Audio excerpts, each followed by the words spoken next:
Hello, thank you for joining us today for our live stream organized by NATO's Strategic Communications Center of Excellence. Today, we're going to take a deeper look at the topic of securing democracy, COVID-19 and its impact on elections. And while we've previously discussed disinformation in elections, COVID-19 and disinformation, we found it necessary to also look a bit more closely at how COVID-19 is already impacting and may impact upcoming elections, and how it all comes together with disinformation, COVID-19, and elections. So this discussion will focus on 2020 elections that have been scheduled, that have been postponed, and that have already taken place since the outbreak. Our panelists today, we are joined by three esteemed colleagues, will discuss more of the issues of how to ensure fair, safe, and secure elections during this pandemic. Elections already themselves have changed. Voters are requesting mail-in ballots, online voting, all kinds of different ways to navigate the process when we can't be in person to vote en masse. At the same time, foreign disinformation campaigns could potentially capitalize on voter confusion about the changes in voting procedures. Election security during a pandemic is absolutely vital to keep voters safe, but also to maintain voter confidence and trust in the electoral process. The pandemic has changed voting behavior already and is an extraordinary challenge for state and local officials as they seek to safeguard elections. Our event today will cover this important topic along with three experts in the subject, and we're very excited to have them with us today.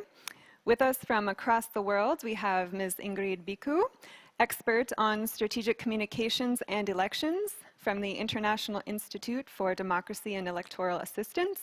She has also previously been with the Romanian National Intelligence Academy and Open Source Center within the Romanian National Intelligence Agency. She has also contributed as a lecturer and expert in the fields of knowledge management, competitive intelligence, and collaborative solutions. She will be discussing the impact of COVID-19 in numbers in elections so far based on research conducted by the Institute for Democracy and Electoral Assistance. She will also discuss the main scenarios and options that states have, whether to hold or postpone elections, use special voting procedures, and the challenges and implications across the electoral cycle.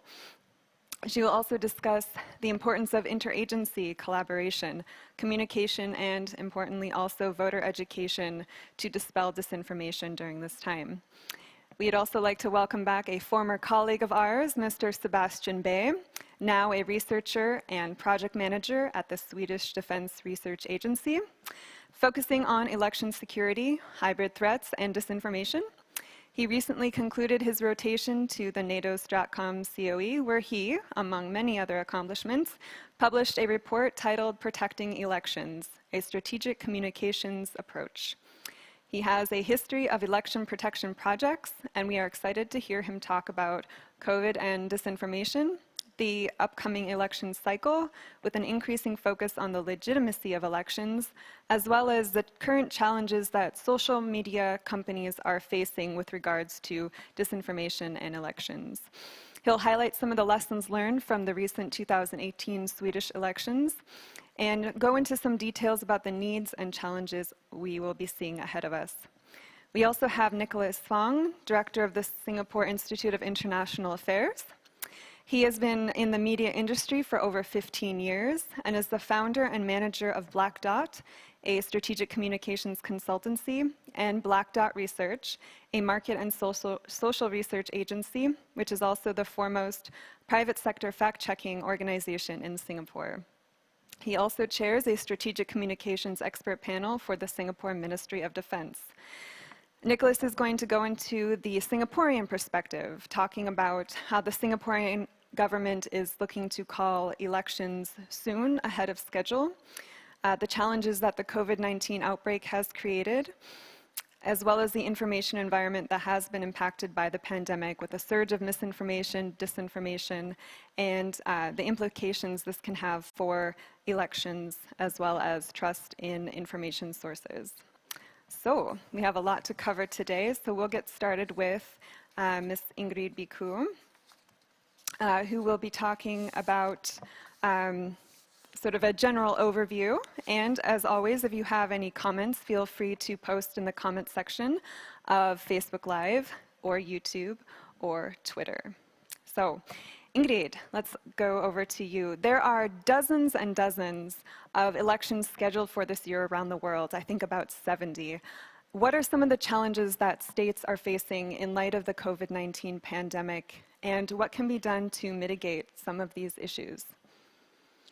Thank you so much. Thank you for your kind invitation, and congratulations for this initiative, very much needed. And addressing the issue of elections during these events is really important, because I believe there are three main dimensions that are being mainly impacted by this COVID-19 crisis. And of course, the main one is the health. And then we have the economic layer and democracy, I would say, on the same, with the same level of impact. So before starting, I would just like to say a few words about the International Institute of Democracy and Electoral Assistance, which turns 25 years this year. Well, not exactly the way we would have imagined organizing this this year, but yeah, every crisis comes with good parts and with bad parts, but also with good opportunities for development. So we will definitely take advantage, at least from this perspective, while also doing our best to support democracy worldwide, which is what the Institute actually does. It's an intergovernmental organization. This is what I wanted to emphasize, with more than 33 member states. I thought it would be important to say that, since the NATO audience in general might not be so familiarized with our organization. Now, I will start with briefly describing the current electoral context worldwide and the global impact that COVID-19 had on elections. Based on our research, of course, it's an ongoing research, and if you took a look on the website, you could see that we have a living page that is daily updated with elections that are being postponed, held, or in different stages, or on different types of decisions that are being made related to elections. And I will then continue with presenting the main scenarios and the challenges that they pose, as well as the implications across the electoral cycle, because the tendency is to only talk about the elections day when thinking of elections, but it's an entire cycle that unfortunately has been quite more or less equally impacted by this crisis. And then this contextualization is really important to clearly understand the dimension of damage disinformation can cause, and will also serve as a base for the third point that I plan to discuss briefly, which is the role of electoral management bodies during the COVID-19 crisis. I will try to address mainly the strategic communications perspective, but of course, happy to develop more if it will be the case. Now, it's clear for everyone that having regular and predictable elections is basically, it's the base, and it's vital for political stability in democratic societies. However, these days, the decision of holding or postponing elections can be, and it might sound dramatic, but we have examples on both sides, may be equal with life and death for people, but also for democracies. And again, I emphasize the fact that we have examples on both sides, not death yet, but definitely a tendency of backsliding when it comes to democracy, and the loss of human lives when it comes to elections as well. We've had some examples also. It's not the first time when elections are postponed due to some sort of a crisis. Either we're talking about security issues, or I don't know, natural disasters, or some sort of technical challenges, or even epidemics, as it was the case in Liberia.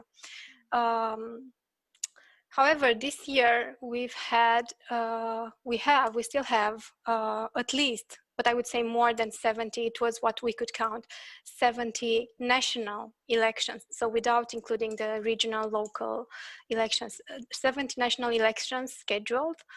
And out of these, according to our research, 20 national elections and referendums have been postponed so far.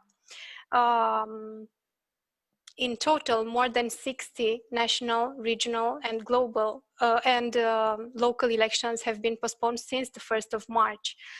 There are also 30 countries that decided to hold elections despite the COVID-19 crisis, and 14 out of those were national as well. There have been cases where countries decided to hold elections with extraordinary health and safety measures in place, as it was the case of South Korea. There have been countries who scaled up their special voting arrangements, such as postal voting, and it was the case of the German state of Bavaria in the second round of their elections. But we also had situations where things and plans with holding elections continued just as usual without considering anything related to the risks posed by COVID-19. I've mentioned at the beginning of the presentation yes, that the decisions of holding or postponing elections do not come without controversies.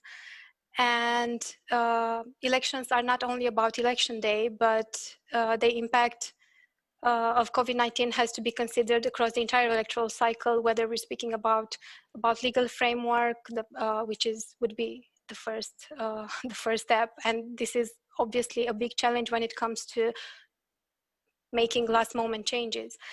And then also the training, the voter registration, the electoral campaign, of course, seriously. And I think this could be a topic itself, the electoral campaign and fundraising.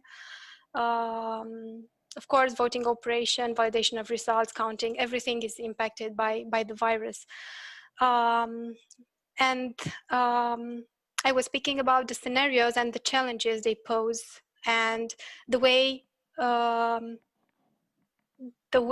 these decisions are being perceived by the public, by the voters. So when elections, for example, are held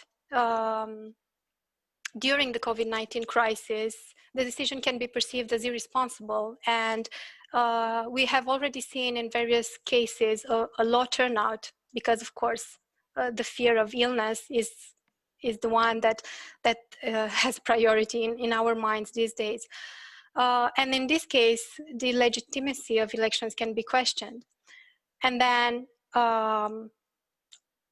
when, on the other hand, a decision to postpone elections for a certain time or for an unlimited time is being made, the political rights of the citizens are suspended. And this is a very important issue because these days people fear more than ever before, I would say, that the postponement or the suspension of their rights, because this is just one of the many democratic rights and human rights that have been suspended, can become permanent. We have seen and we are seeing this kind of tendencies in certain countries. So this is another layer of fear on what people already feel. Then again, I've been talking about the special voting arrangements, which can include various measures, but the main ones are, of course, the ones related to changing the rules of the game in the middle of the game. And in a low trust context, this can be associated with an attempt of fraud. And I'm talking now, if again we have examples, I would prefer not to name them. Again, inadequate information campaigns may prevent the electorate from properly casting their votes. And when it comes, for example, to postal voting or to online voting, there must be a very comprehensive and very well designed voter information campaign to be able to inform the voters about the procedure, because otherwise many votes become invalid. And with the threat of disinformation, misinformation, malinformation, this is becomes an even more serious issue. And it's the last thing, but as important as the rest of them. Usually, elections are validated through, and especially in certain cases, through international observation missions, which obviously become almost impossible, even though we have an example, a recent example from the Organization of American States who deployed an observation mission during this pandemic. And this leads me to the last point. I hope I was not I was not too long, and I will try to be as brief as possible with this one, but it is the most important. And it has to do with the fact that in many cases the decision does not even belong to electoral management bodies when it comes to holding, postponing, using special voting arrangements, but they do have the responsibility of clearly and transparently informing the electorate on the implications of each measures, on the arguments that stand behind each decision, and on how they will be impacted by those decisions, especially in the current information ecosystem and within the context of COVID-19 pandemic, because basically in the absence of proper communication, the restrictive measures imposed by so many states to contain the spread of the virus do nothing but augment the public fear that is increasingly related, as I said, to the risk of permanently losing good rights and liberties. Hence the importance of addressing fear with answers. And these are kind of things that do not apply only for election management bodies, but to state institutions in general. And now coming back to the information ecosystem, I guess we're all aware, I think all of us, we've had the opportunity to speak in previous NATO events related to this information. And only a few months ago, at the beginning of the year, we were talking about disinformation at an unprecedented level when referring to the various online campaigns that manipulation campaigns, information operations that targeted elections worldwide since 2016. And there has been, I believe, even though I know that the opinions differ, but I believe there has been a certain level of resilience built based on those previous experiences. But what we face now, comparing to that information disorder that we used to talk some months ago, is an infodemic, how it was called by the World Health Organization. Which makes basically the mission of state institutions even harder. Both the state institutions and the citizens are in the position of having to distinguish between a high variety of data, of information, often conflicting. And this is a discussion that I've had with one of my colleagues today, Peter Wolf, and we were discussing about the fact that sometimes, and actually many times during this pandemic, we've seen experts contradicting themselves, and the lack of consistency does nothing but increasing the level of fear and of disinformation at the end. I would say misinformation, but again, it can definitely be converted in disinformation with some good skills and some interest in the background. So what actually, I think it should be the main discussion now, and judging from the last events that we've seen, is the fact that the issue of related to disinformation and the consequences that devastating consequences that it has, the main issue and the most serious one and the most dangerous one is the fact that false information is being spread, disseminated, promoted from the top level of state institutions, of state leaders, of people that should make sure that they have a consistent, correct position. And I think it's highly important to be able to point out towards that situation, to correct them, to early identify this kind of disinformation. It could be, again, I'm using disinformation because this is what we're targeting, but misinformation is as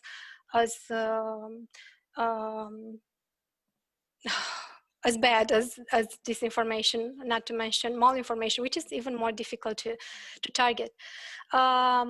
what this kind of approach generates is a confusion and distrust amongst people, and trust is basically the most important thing a state institution can have, can enjoy these days.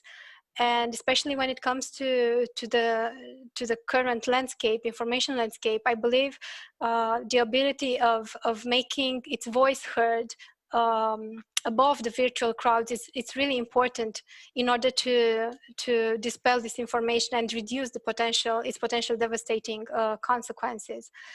But unfortunately, in many cases, the electoral management bodies and state institutions in general found themselves in a situation of an important deficit of trust, without contingency plans, and with an important lack of resources.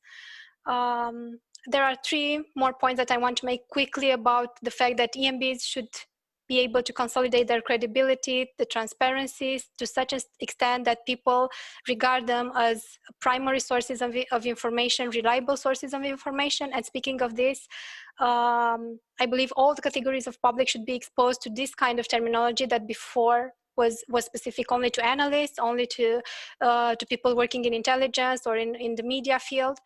Now it's highly important, I believe critical, that people are exposed to this kind of practices in terms of algorithms, of techniques.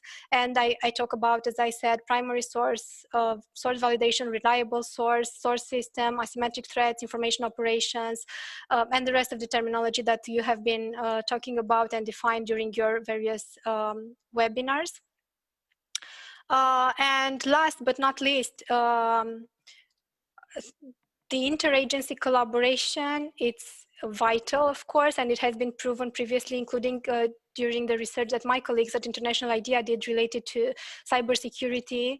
And now when talking to disinformation, of course, and I'm pretty sure Sebastian will share some more about this, because Sweden has been an example of good practice on this regard. So to conclude, there's obviously no panacea for this multifaceted information issue, but I think the solution is composed by various correlated measures that do have something in common, which is education. And hopefully we will be able to acknowledge this, because we've discussed a lot about this, but since it's a medium to long-term solution, people tend to postpone it, and I think it was not a good decision postponing it for too long. So it would be time to act. Apologies for if it took me too long to present this, but I thought every word should be said. Thank you. Thank you very much, Ingrid, for that insight. You mentioned 2 key words that are so important. You mentioned fear and trust, and those are so huge, because fear makes such a great breeding ground for disinformation to take hold and to make it be effective in an environment where maybe it wouldn't have taken hold if there was less fear around. I think we're living in a time that we haven't seen before. There's a lot of unknowns. A lot of leaders also don't have the answers. And when leaders don't have the answers, that void will be filled by someone. And now we're seeing a lot of, like you said, malinformation, misinformation, disinformation. And it'd be interesting maybe towards the end of the discussion to hear about those 20 places where elections were postponed. How was that communicated? How was that received? Were people okay with this? How did citizens react to this?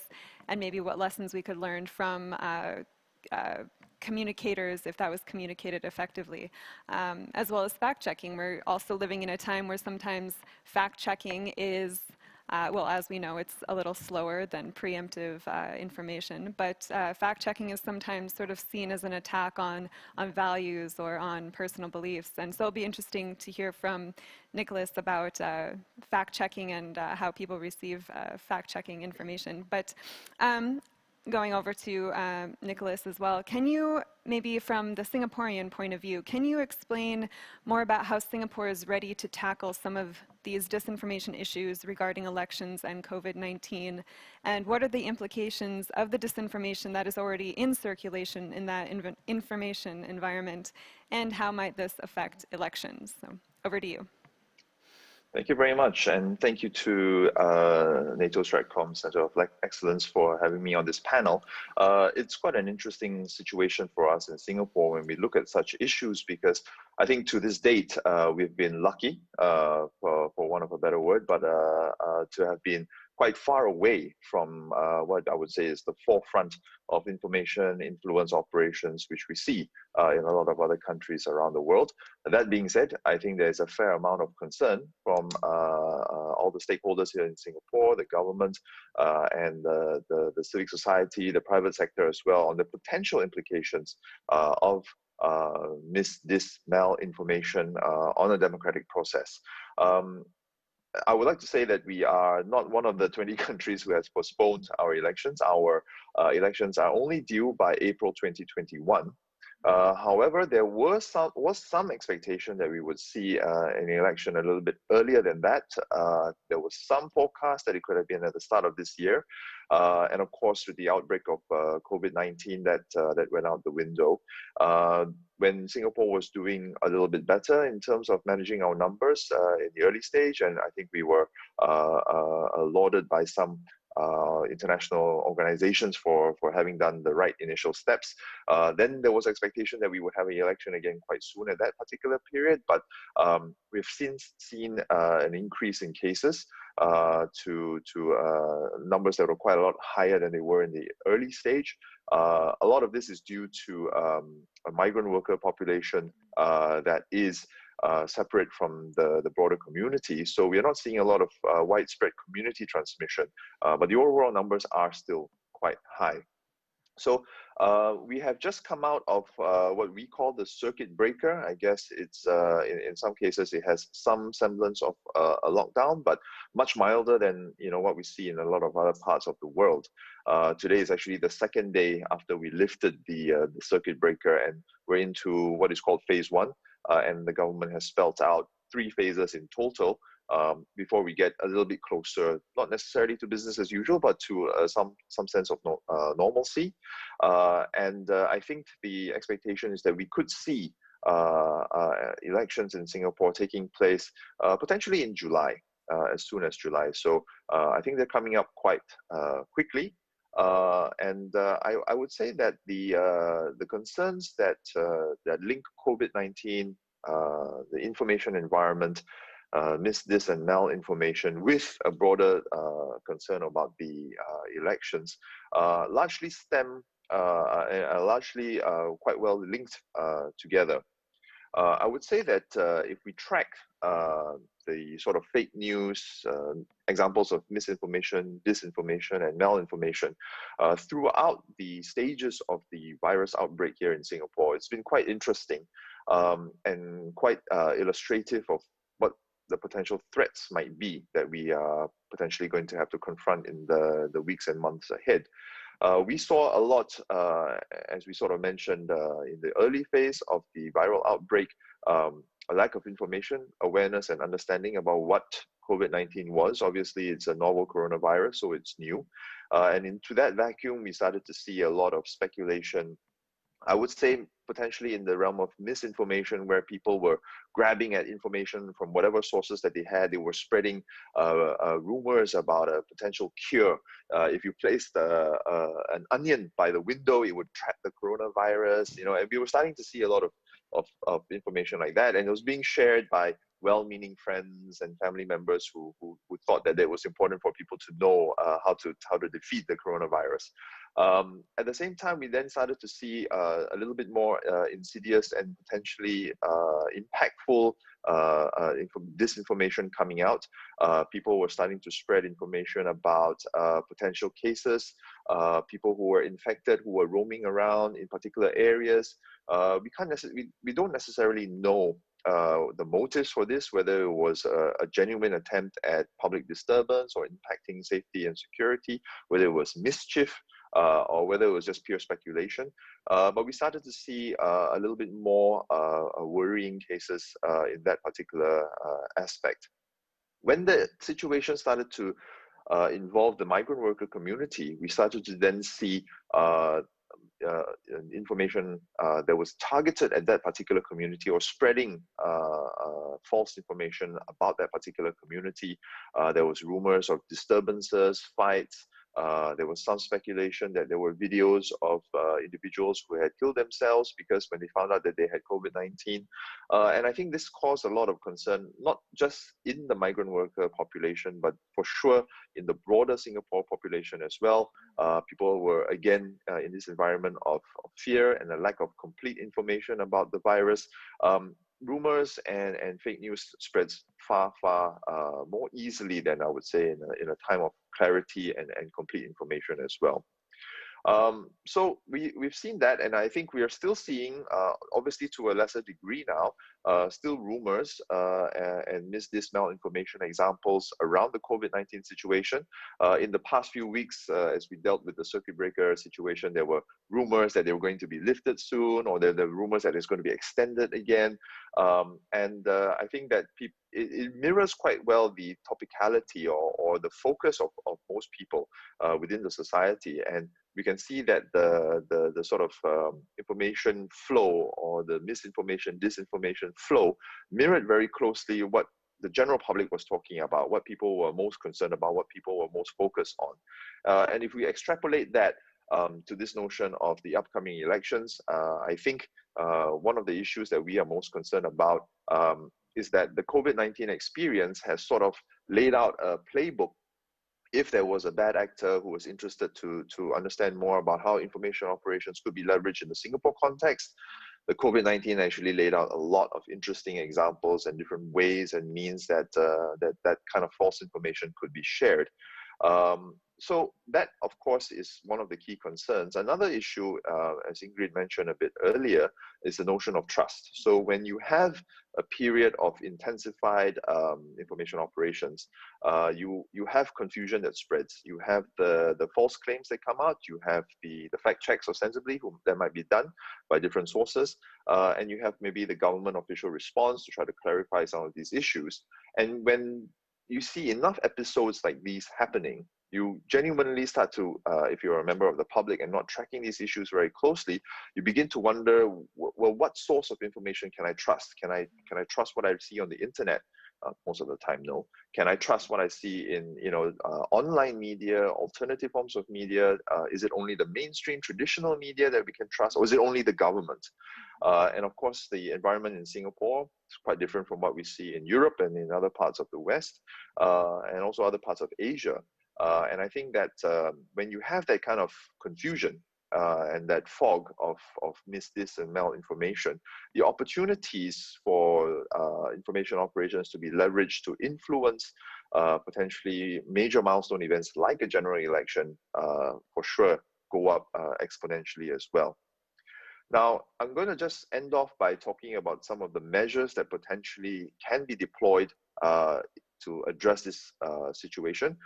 As I would say, Singapore has been quite fortunate, quite lucky to this point to not necessarily have had a lot of examples of an information operation targeting the state at the national level. So I think that we are still trying to figure out our own particular playbook when it comes to the solutions that can be deployed. But I would say that one thing to bear in mind is that all stakeholders have a role to play. Ingrid ended off by talking about the importance of the role of education. I think at the most fundamental level, if we're talking about building a community that is immune to the threat of information operations, then you're talking about an educated, activated, and informed public that takes the responsibility on themselves to equip themselves with the basic skills that they need to be able to combat fake news that might come their way. Of course, on a national scale, you're talking about potentially legal ramifications or legal tools that can be used to safeguard the information space. And that potentially puts in place some preventative measures. We were saying just now that it's harder to react to a threat that is proactively trying to target you.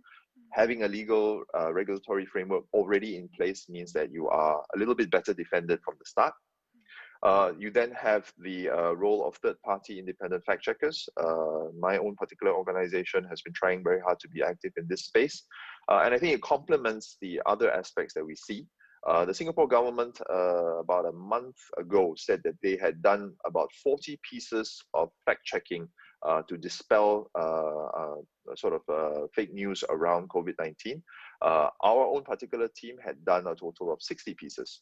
So I think we complement and we augment the areas that other stakeholders might not necessarily be able to fulfill. And we're very heartened because we're starting to see ground-up initiatives. We recently mentored a group of young students, university students, for their final year project in university, where they tried to create a campaign to dispel fake news on WhatsApp chat groups. And they were targeting the elderly generation, which is potentially the ones who are more prone to spreading and sharing information as quickly as possible, but also prone to believing a lot of the type of information that's spreading on WhatsApp. So we were able to work together with them, young students activated, and they came to this project of their own accord. And I think in the longer term, if we think about what potentially might be the genuine solution to tackle this problem within not just the COVID environment or the election context, but in a more longer term holistic way, it really has to come down to a whole of society, whole of nation approach with engagement across all sectors, from the government to the private sector, to the civil society, to the youth, and of course through measures like education as well. I think that's something that here in Singapore we are trying to look at. Obviously the sanctity of the democratic process remains a key priority for the country as a whole, and certainly look forward to seeing hopefully peaceful and well-run elections in possibly the next few weeks. So I'll stop there. Thank you. Very interesting. Thank you so much. And especially on that point of building societal resiliency, like you said, it takes not just the government, not just various institutions. It needs to be a whole society approach, and not just targeted towards school children or adults, but especially older folks, towards the society as a whole. And that's the only way to really sort of build that strong resiliency, to make it less vulnerable in the future to disinformation campaigns, and to sort of hold that trust that we need in democracy, for sure. All right, now we'll go over to Sebastian, last but not least, and his experience with the previous Swedish elections and social media disinformation. So Sebastian, what do you view as the role of social media companies that you see with regard to election security, combined with already fighting disinformation surrounding the pandemic?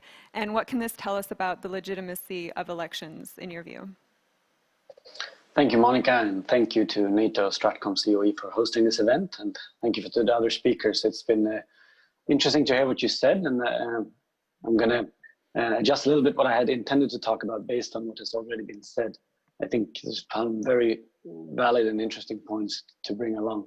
And Monika, thank you for that question as well. I think it's important to remember where we came from, where we set up the structures to protect the Swedish 2018 elections, the EU election in 2019. Almost all of that is based on what we saw happen during the 2016 US presidential election, where we saw state actors targeting the integrity of the election process. We shouldn't forget that there was actual attempts to interfere with the election process. There was cyber attempts at the election infrastructures. There was significant attempts by both state and domestic actors to discredit the integrity of the election process, and that happened online and offline. And I think, relating to your question, Monika, when it comes to the online environment, we've seen significant change with all social media platforms in this regard. All the major platforms today have policies that forbid interference into the integrity of the election process, that is the administrative process. And we saw quite recently how that caused controversy when Twitter decided to moderate a tweet by President Trump. And that is the result of what we saw in 2016, ongoing discussions we've had with the social media companies about the need to protect election infrastructure and integrity of elections. So we've seen progress in that field, I think, where there's a lot of awareness from the social media companies to root out fake accounts, pretending to be or even hacking official election accounts. So there's a lot more focus on that. So I don't think that's a risk to the same extent anymore. We have much more awareness in that field, and that's something that's very good. The second field where we saw attempts during the US election in 2016 was attempts to influence the will and ability of population to vote. Fake messages regarding when and where. The most famous example is a Clinton ad urging voters to vote via text message. Social media companies have a lot of awareness around this nowadays as well. They look for these sort of messages and they delete them when they can. So there's an increase, not only understanding, but there's a lot of proactivity in this field as well. And I think most electoral management bodies are aware of this issue as well. And to varying extents, they are scanning for and trying to reduce the effect of these things. I think this is one of the fields where we're going to see challenges when it comes to COVID related voting. Because of the corona pandemic, a lot of countries are going to have to change their practices. When you change practices, you introduce new practices, that becomes a vulnerabilities that different actors can exploit, right? So we might see disinformation attempts when it comes to when, where, and how to vote. What has gained the most notoriety after the US election was attempts to influence the political preference of voters.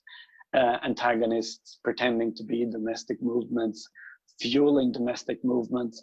That has especially been highlighted in the recent days when it comes to the protests in the US and the risk of foreign interference.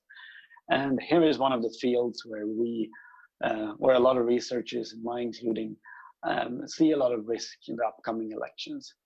And the reason for this is that while it's easier for social media companies to identify and ban disinformation aimed at the integrity of the election and the will and ability of populations to vote, it's much more difficult to identify interference trying to affect the political preferences of voters.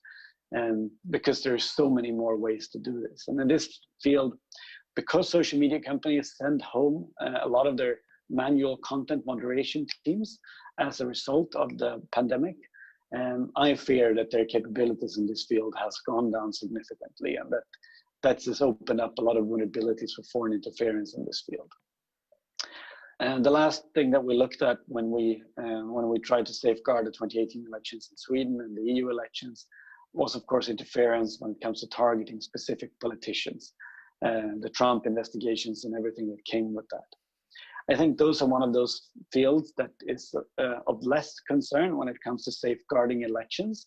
And I do think that states and electoral management bodies should primarily focus on safeguarding the integrity of the election when it comes to the administrative parts. And that's something that we have to keep in mind, not to get mixed up in political interference.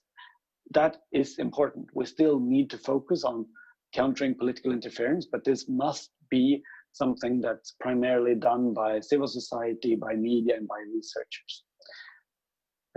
So from the Swedish experience, we set up a lot of initiatives. Some of those initiatives were talking to the social media companies, and that has borne a lot of fruit, especially when it comes to safeguarding the integrity of elections.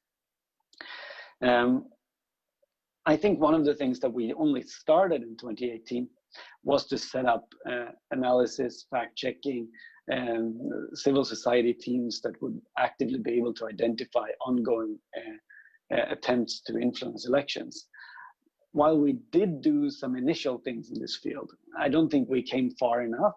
And I think one of those things that is of so much importance as we move ahead is that we actually properly fund both research and media organizations and fact checkers so that we can have many eyes on the target. I think one of the reasons that we haven't been able to fully sort of analyze what happened in the US in 2016 is because of the lack of research, studying it and collecting data at that time. And that has left us with a feeling of to what extent was interference successful or not. And we need to make sure that this does not happen again as we move forward. So lastly, I'm going to stop by mentioning some of the lessons learned that we wrote in a report. I'm going to hold it up. So NATO, I wrote a report for NATO StratCom COE where we compared approaches in Latvia, Estonia, Sweden, and Finland to countering foreign interference in the 2017, 2018, and 2019 cycles there. And many of those things have already been said, but I think it can be worth highlighting as we move ahead. One is, of course, to actually conduct comprehensive threat analysis and set priorities. Threat analysis for electoral management bodies to a very large extent to safeguarding their processes. And many countries do this very well. Some countries don't do this nearly as well. And we need to understand, and internalize that there are antagonistic threats trying to undermine the democratic processes around the world. And understand that threat and do something about it. And doing something about it is focusing on resilience, right? Building resilient organization. And both Nicholas and Ingrid mentioned this, that we need electoral management bodies and governments that communicate well, that communicate clearly, that are a source of trust for the people. And that's important because we ask populations to be critical of disinformation, critical about information online, but we also need to establish sources of trust. And electoral management bodies need to be such a source of trust. And then if we should focus, on something that is more offensive as well. And that's especially, I think, considering deterrence factors. That we need to draw clear lines, what we as states will do if there is foreign interference. We need to deter actors. And we deter actors, of course, by installing smoke alarms so that people get caught, burglar alarms, if you will, but also by being serious and being politically courageous to say that if we do see something, we're going to respond, and we're going to respond forcefully. Do not interfere in our democratic processes. In Sweden, I'm very thankful that we had very strong support from the Prime Minister, who spoke repeatedly on this topic and said that, yes, we will defend our elections. And countries need to do that to a very large extent. Recognize there is a threat and communicate to deter.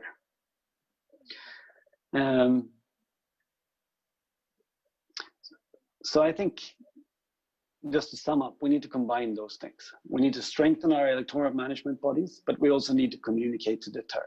And as I started off by in this sum up, we need more eyes on the target as we move ahead. We need to fund research and media to a much larger extent. And it's urgent in this sense, I think. It's urgent because we need to develop skills at online journalism, skills at digital journalism, and skills for researchers to identify, to enable countering of interference into elections. Thank you. All right. Thank you very much, Sebastian. That was very interesting. I mean, you make such good points about a lot of our research that we have coming out now is still from 2016, which is at this point 4 years ago. And we're not looking ahead so much as looking back at what we already know and just sort of guessing about the future. So like you said, it's important to be proactive and not reactive, that governments shouldn't wait around for something to happen, maybe thinking, oh, perhaps we won't be a target, but to have a plan in place and, like you said, respond firmly and forcefully. And also informing the citizens that they know their government is trustworthy and that they will respond to these things. So if they see anything going on, they know that they can report it or that the government will get involved. So before we turn to audience questions, I have a couple questions of my own. Going back to Ingrid, could I ask again about the postponed elections, right? So the idea, especially from an American standpoint, of elections being postponed, I think would be very disconcerting to a lot of people. So how did, in those countries where elections were postponed, how did citizens react, and how was that communicated by the governments to sort of ensure people that democracy was still stable and that they weren't taking away their rights to a free and fair election? Yeah, thank you for the question, and very good question, actually. The research is ongoing, I have to say that, but from what I could see, at the beginning, the people were quite, accepted quite easily the measure as part of, because it was the top level of the crisis. People were much more interested in the health, and it was much easier for them to accept that the decision at that point. They have been communicated in various ways. I have to say that this part of crisis communication, of communication in general, when it comes to electoral management bodies, definitely needs to be improved. As I said, in many cases, the decision did not even belong to management bodies. In some other cases, they have been basically deprived from their responsibilities and their attributions, and the decision was made somewhere else. But I believe that that point of being the reliable source, the primary source of information when it comes to elections, was not fulfilled. And that deficit of trust, unfortunately, did not help either. And I believe there is still time for two reasons. The first one is that this kind of crisis, and crises in general, have this potential of changing perception. People tend to be more willing to give a second chance, especially when they see goodwill and good intentions from the leaders, and as long as the measures are clearly and well explained. So there is this possibility of shifting from the lack of trust to trust, but the question is if this will happen because, okay, elections have been postponed. From what we counted, I'm not sure if it's exactly, but around 45 to 49 countries have postponed elections unlimited without setting a new date for elections. And now what the EMBs should do with, or in collaboration with the other state institutions, would be to at least, if it's not possible to set a date, to at least assess, create, or put in place a mechanism to assess the situation periodically in order to be able to actually decide eventually on when elections will take place. And I said that the challenge will be in the autumn, I assume, because most of the elections have been postponed with some 6 months or somehow until the autumn, a decision has to be made. And then according to specialists in the health field, in the autumn, we might see a second wave of cases. And then there might be a serious issue on reassuring at that point, the second time or maybe the third time, the people that the postponement is necessary, and however their rights will be put in place again. So I think the process of learning how to communicate and taking the responsibility of communicating, this is another issue, is still work in progress, I would say. Yeah. Definitely. And of course, every state is different, every country is different and has different relationships with their government, different relationships with voting in general. So it's very interesting just to sort of see how that all shifts around in a pandemic situation. But moving sort of towards the issue of regulation. So we mentioned, Sebastian mentioned that there was disinformation about sort of targeting people to not vote, so voting via text, which was not the proper way to vote. And people argue frequently that, you know, no social media platform should be regulated. You know, we must protect free speech at all costs. But that seems like an example where it's not a statement of opinion, it's more of just a wrong piece of information that is infringing on other people's rights to vote. So how do you, what's the role of a government in this regulation? What's the role of government? What would be also the role of social media companies? And importantly, what do you view is the role of society to either educate themselves or to be knowledgeable on the changes coming their way about potential voting processes? So I guess this is a question for all three of you. What is the role of government, social media companies, and the public with regard to regulation in elections? So let's start with Sebastian. I mean, this is an extremely tricky point, and we saw, I mean, during the past week, we've seen how this has become a very heated political debate, which is something I think is good, because I, for a long time, have wanted a political debate, because this can only be solved politically. And to actually decide in the end, how do we regulate social media platforms? To what extent, by who will be the regulating force?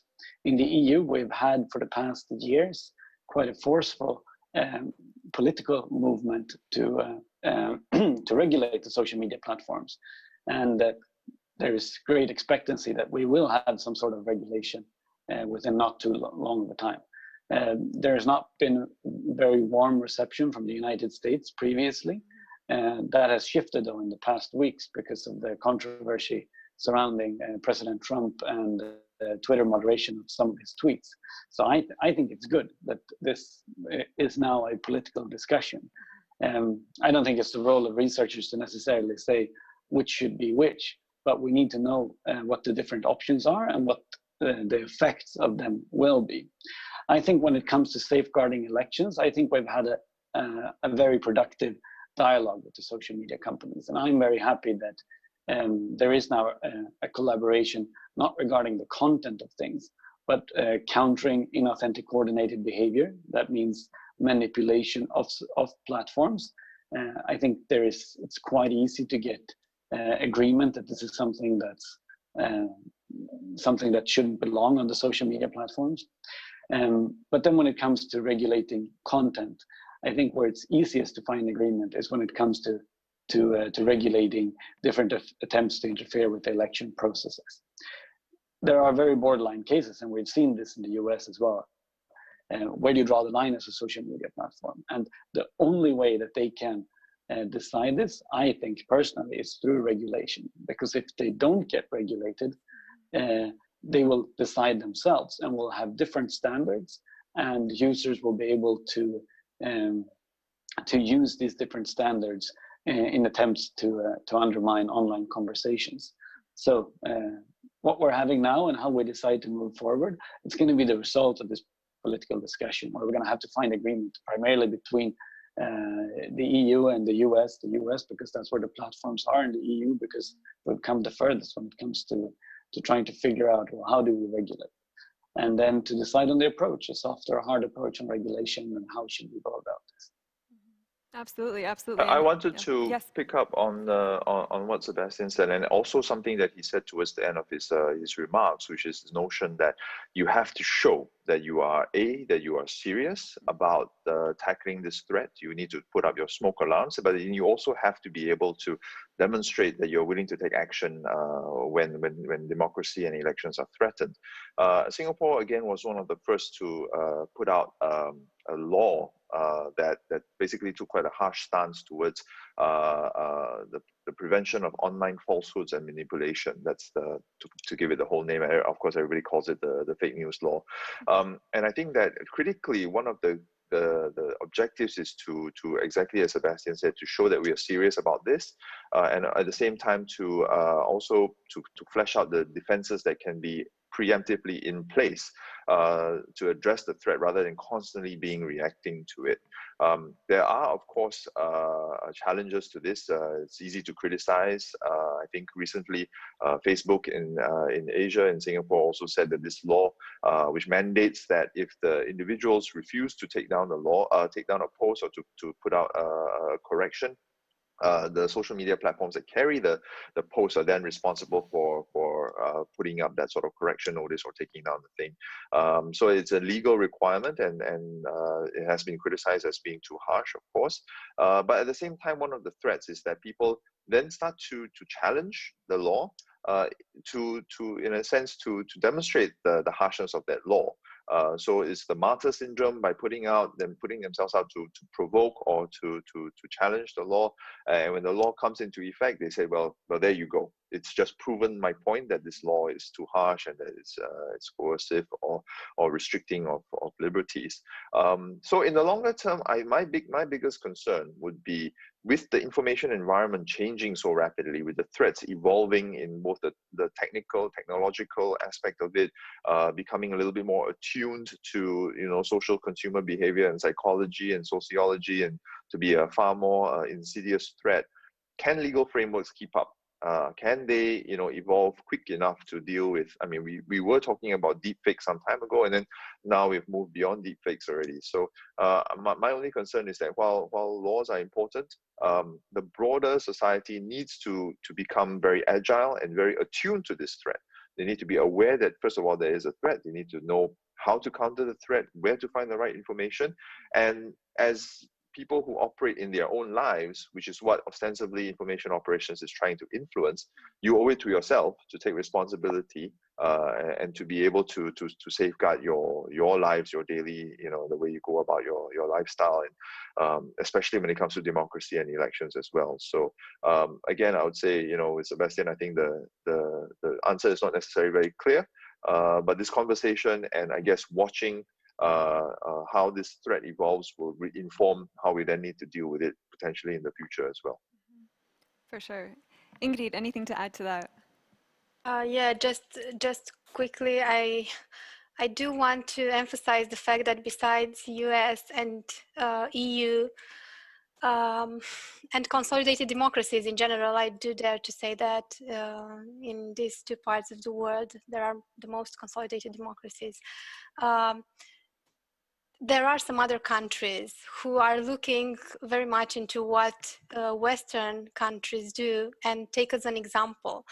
And even if in our context, in European context, and even in the US context, maybe the measures can have good consequences, they can be exploited by governments that are not so happy with the idea of democracy. And I believe it's very important, and we have to be very careful of involuntarily exporting these kind of measures. I think, of course, we can, and I tend to say in presentations in general, that we cannot have 198 internets, or how many countries there are in the world. I'm sorry if I was wrong with the number. We definitely cannot have. It's only one internet. The freedom of expression is something that people who come from restrictive regimes, for example, or from countries who have lived, who have had a history with restrictive regimes, appreciate it a lot. And we should be very mindful of the consequences of our actions and of what we promote for some other let's say bad actors which are not interested in promoting democracy. Absolutely, no, that's a great point. We still have a little bit of time, so we'll go to an audience question. So when we think about how elections are run currently, I mean, like you said, we have 198 plus countries in the world, each one slightly different in their electoral process. We have Estonia. I believe you can vote on your phone. You can definitely vote online. Military voters overseas have voted via mail-in ballots for many years. My state in America also is entirely mail-in. So I invite you to be provocative in your answers. Do you think this period is a turning point in our history in electoral assistance? Should we move from classic voting techniques to widespread use of mail-in and electronic voting, or do you think this is too soon? Are there fears of interference still that you would be cautious about in pursuing this kind of change in the electoral process? So, Sebastian, let's start with you.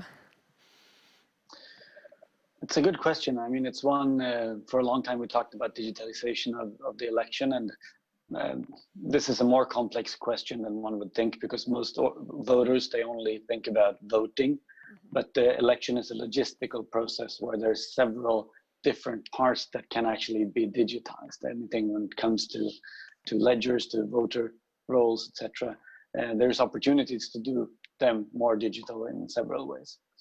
I think one of the core challenges when it comes to digital voting is the credibility issue. And I think that was most amply underscored by the Kenyan presidential election in 2017, when there was disinformation spread about how the election management system had been hacked. And it was extremely difficult to build trust around what had actually happened and to talk about cybersecurity issues from a perspective of safeguarding elections.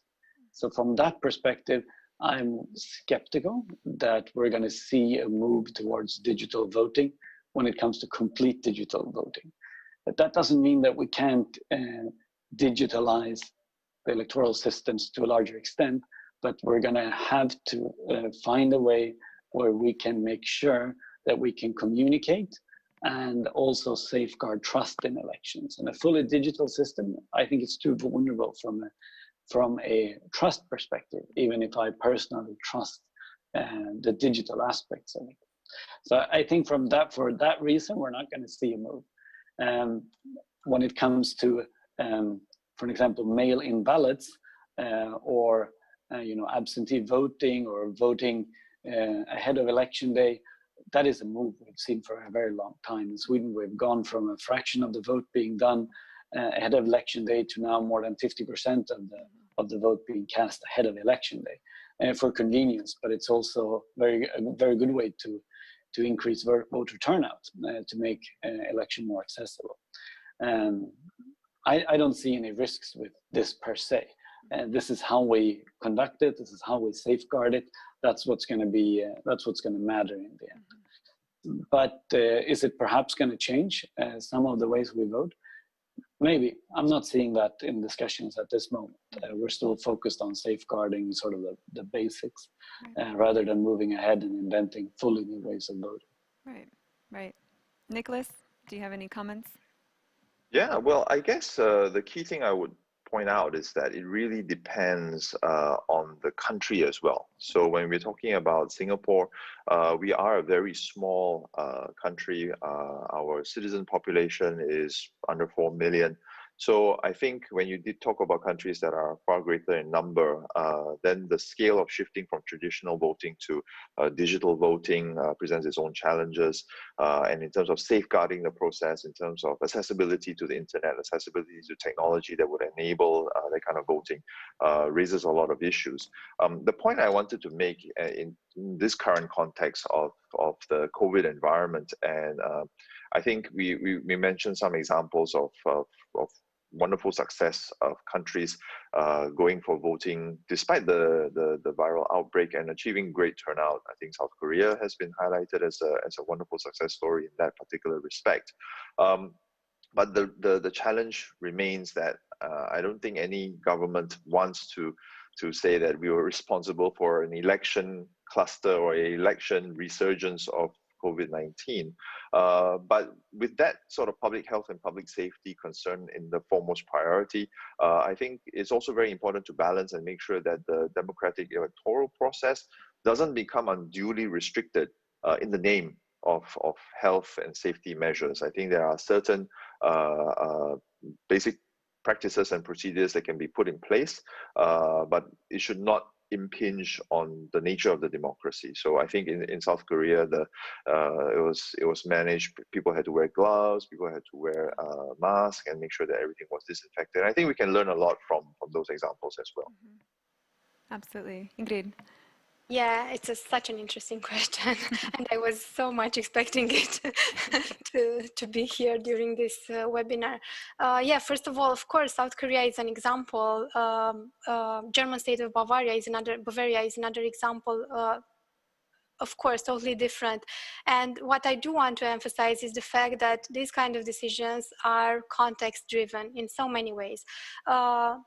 To be honest, what the international idea is exploring right now is a priority in terms of elections, because of course we are working on some other dimensions of democracy as well. But regarding elections, these special voting arrangements, whether we're speaking about online voting, mail voting, health and safety measures, because these are also considered to be special voting arrangements, and their impact and what is suitable and what is not. At this point led us to the conclusion that, of course, the South Korean example is a great one, and we have lots of things to learn from it. But it depends on so many local factors, and it depends a lot, speaking about the context created by COVID-19. It depends also on, of course, on the number of cases. When the elections were organized in South Korea, I believe the number of cases was quite low. And we were all expecting, before pronouncing the victory, let's say, we were all expecting to see how the cases evolved after elections, because, as you said, nobody wants to be in that situation where I believe France was, if I'm not wrong, at least from what media published after the first round of elections, when they actually decided to cancel the second one, because there have been reports of candidates dying, but not sure about if because of the elections or the cases were mostly related to the electoral campaign, because, as I said, it's an entire cycle that has to be considered. What I do want to say is the fact that these kind of crises create these windows of opportunity where the previously unconceivable can become the norm. At least it can become a quick fix, but it has the potential of becoming the norm. And then a very important assessment and a very strict assessment needs to be made. I mean, if, okay, a country decides based on a very strict evaluation that can scale up, because if it is a first contact with online or with mail voting, I'm not sure if a crisis is the proper moment of trying it. But if the country decides to move on with it or to scale it up, it has to be decided after the crisis if it's a measure that can be maintained, or it has just been a quick fix for the moment of the crisis, and then things should get back to the normal, whatever normal will mean at that point. I have to say that as a response to the COVID-19 crisis, many countries are considering to scale up their special voting arrangements. And we are actually organizing, we will have next week, I believe, next week we'll have an event, Europe centered event, let's say, on what countries, what electoral commissions are considering for the elections, for the upcoming elections in terms of special voting arrangements. So yeah, I think the main idea is that it is a context-driven decision, and it's a lot to explore before making a decision in this regard. Absolutely. It'll be so interesting to see what the future holds for elections, either as a quick fix for this situation, what changes will take hold and continue, is it sustainable? I think we could talk about this all day, but unfortunately we should probably wrap up. Thank you to all three of our speakers for being with us today. Thank you to our viewers for your engagement and for watching today. I'd like to remind everyone that next week there will be a webinar on June 10th at 1600, and the theme will be China's disinformation. So that could go many ways, so be sure to stay tuned and join us next Wednesday. So thank you again. Thank you.